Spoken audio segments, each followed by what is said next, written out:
Let's go ahead and take a look at a couple of key things in section 1.4, which I will cover with you next time we meet. In section 1.4, we're dealing with complex numbers, and the key thing that we need to realize is that somebody invented an imaginary unit called I, such that x squared is equal to -1 would have a solution. And if you look at one of the solutions of this equation, it will be the imaginary unit I, and it's defined to be as I being square root of -1. So anytime you see square root of -1, remember to replace it by I. And also, if you see the quantity I squared, it will be worth -1. So we can simplify now square root of -25 with this imaginary unit and write it as 5i, as I will show you in the next document. In this document, which I got from section P3 on page 37, we read the product rule for square roots. And we are told that if you have A and B, non-negative real numbers, so they cannot be negative at all, either A or B cannot be negative over here, then square root of A times B is square root of A times square root of B. And also, if we have square root of A times square root of B, we can write it as square root of A, B, the product. So now, if we were to extend this product rule to another situation, you will see what we get. So over here, if you look at the product rule extended when A and B are not both negative, then we can simplify this radical over here. So it means A and B not both negative. It's okay for one of the two to be negative, okay, but not both of them.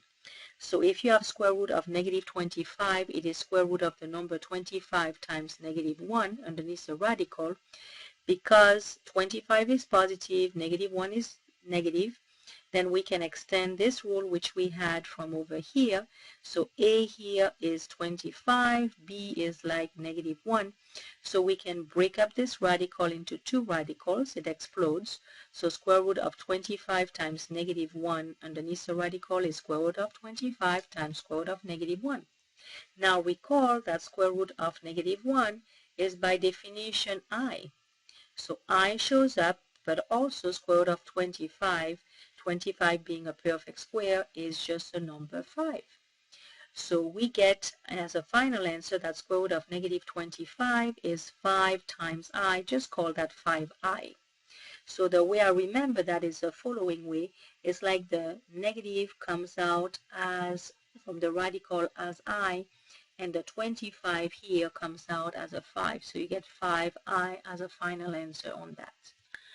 So we're taking a look at a new system of numbers, the complex numbers and the imaginary numbers over here. The set of all numbers in the form a plus bi with real numbers a and b. So a is real, b is real, and I, this imaginary unit which we mentioned above, is called the set of complex numbers. A is called the real part of the complex number, and the number B, which is timing that imaginary unit I, is called the imaginary part of the complex number.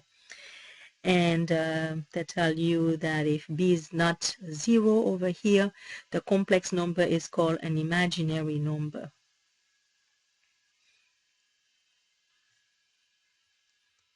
And if A is 0, then you just get B times I, a pure imaginary number. So now here are some complex numbers written in standard form. So -4 plus 6i, -4 is a real part, 6 is an imaginary part. If we had 2i, write it as 0 plus 2i, 0 is a real part, 2 is an imaginary part. The number 3 is 3 plus 0 times I, 3 is a real part and 0 is an imaginary one.